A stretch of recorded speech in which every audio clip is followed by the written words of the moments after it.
Hello everyone, my name is Payman. Today we're talking about the economy. What's moving, what's slowing, and what it means for your wallet.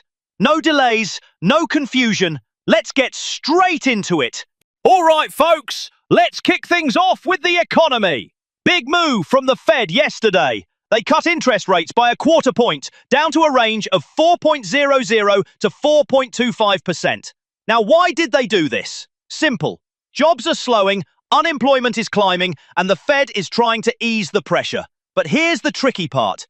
Inflation is still hanging around 2.9%, especially food and housing costs. So we've got this weird mix. Prices that won't come down and a job market that's cooling off. Economists call this stagflation, and believe me, that's not a word you want to hear too often. It basically means wallets are squeezed from both sides. Things cost more, but paychecks aren't keeping up.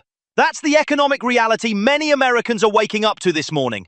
Hey everyone, my name is Alpha Trader. Today we're going to talk about the hottest stocks and coins being traded right now in the US market. No boring numbers, no wasted time. Just straight talk about where the action is. So, grab your coffee, sit back, and let's dive right in. Hey folks, Alpha Trader here. Let's take a look at what's really moving in the US markets today. First up, SciSpark Limited, ticker SPRCS. This little stock went absolutely crazy, jumping more than 140% in a single day. Now listen, these small cap rockets can make you rich fast, but they can also drop just as quick. My advice? Don't chase blindly. Only risk what you can afford to lose. Next on the list, Atlas Clear Holdings, ATCH, climbing nearly 87%. Another small cap flying high. Traders are piling in, but volatility is off the charts. Think of it like surfing. A fun ride if you catch the wave, but one wrong move and you wipe out. Visionary Holdings, GV, followed with about plus 68%, and Apollomics, APLM, was up more than 50%, thanks to biotech hype. These kinds of names can pay off if you get the timing right, but remember, biotech stocks often move on single news headlines. On the more stable side, let's talk about the big boys. Tesla, TSLA, remains one of the most actively traded stocks. It's edging higher, nothing crazy, but it's always in play because traders love the volatility. Apple, AAPL, also saw some upward movement. Steady, reliable, the kind of stock that's like the backbone of a long-term portfolio. Now switching gears to crypto, the usual suspects, Bitcoin and Ethereum, are holding steady. Some traders are calling for upside if the Fed keeps cutting rates, but remember, crypto can flip directions overnight. If you trade it, keep your stops tight. So what's the bottom line? Today, the hot action is in the small caps. They're exploding, but they're risky. If you want steadier ground, stick with names like Tesla or Apple. And for crypto, treat it as a side hustle. Exciting, but don't bet the house. That's today's Market Pulse, straight from Alpha Trader. Keep smart, trade safe, and I'll see you on the next update. Hello, everyone. My name is Madison. I'll be your guide through today's politics and government updates. No need to waste time with long introductions. Let's dive straight into what's happening in Washington right now. Security budget. Debate Republicans in the House are pushing for an extra $88 million to boost security for lawmakers, judges, and staff after the shocking assassination of Charlie Kirk. Democrats agree security is important, but they're saying, if we're funding protection, we also need to make sure healthcare provisions aren't left out. That clash is heating up the budget talks. Government shutdown risk. We're just days away from a possible government shutdown. Republicans want what they call a clean stopgap bill, no extra spending attached. Democrats are resisting, saying that critical programs, especially healthcare, can't be stripped out. With the September 30th deadline coming fast, the tension is rising by the hour. Obama's warning. Former President Barack Obama weighed in after the Kirk tragedy, warning that the U.S. is at a turning point.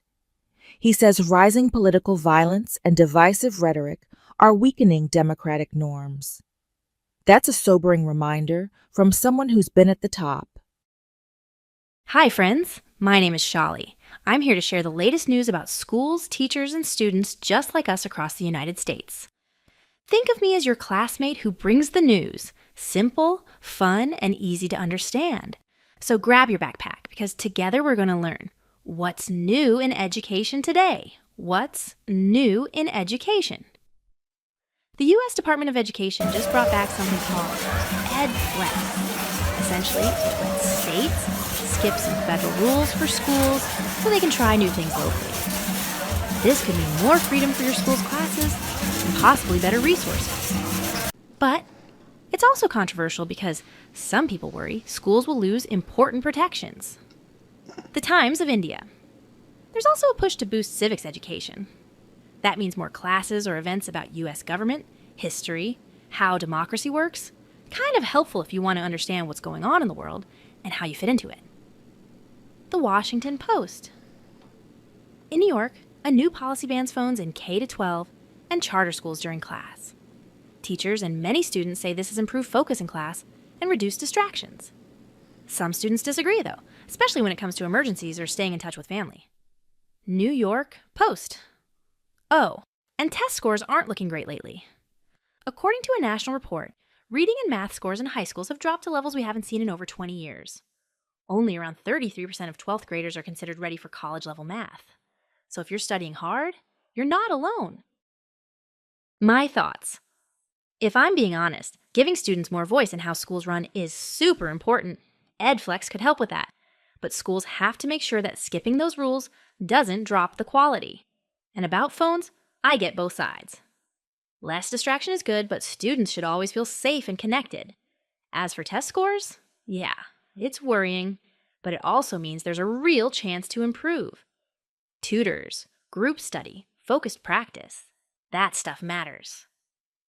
Let's not just complain. Let's push schools and communities to give students what they need. Hey everyone, Vitalife here. Hope you're doing well this morning. Let's chat about what's going on with health across the U.S. right now. Some of these things might hit home for you, so stick around. What's happening CDC Vaccine Panel? Reshuffle Health Secretary Robert F. Kennedy Jr. just replaced the CDC's Vaccine Advisory Committee. Some of the new members are skeptical of established vaccine schedules. That includes shots like MMRV for kids, and whether hepatitis B should always be given at birth. Just a heads up, these changes could mean that some vaccines might not be available in all states, or schedules might shift. If I were you, I'd check with your doctor to see if your kids are up to date.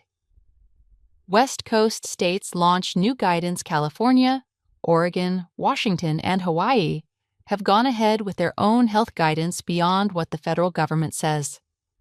They're recommending flu, RSV, and COVID vaccines, especially for people at high risk, like seniors, expectant moms, and young kids. Suggestion: even if you're not in one of those states, dressing warmly, especially at night, and keeping your immune system strong is a smart move. Cold weather plus viruses plus low layers equals recipe for illness. Respiratory illness season looming. The CDC is warning that flu, RSV, and COVID-19 could put serious pressure on hospitals this fall and winter, similar to last year. Advice: if it were me, I'd get my flu or COVID vaccine, keep hand sanitizer handy, and maybe sleep with a humidifier if your room gets dry. Stay ahead of it. Vitalife's thoughts. You know, health isn't just about what's happening in Washington, it's about what you can do at home. Layer up, get those shots, drink water, rest well. Your body will thank you. And don't ignore the early signs. A cough or a fever might just be a cold, but in this season, it could also mean more. So don't slack, take care of yourself. That's your health update for today. I'm Vitalife with DS Newsline. Stay cozy, stay safe, and I'll see you next time with more. Keep your health in check.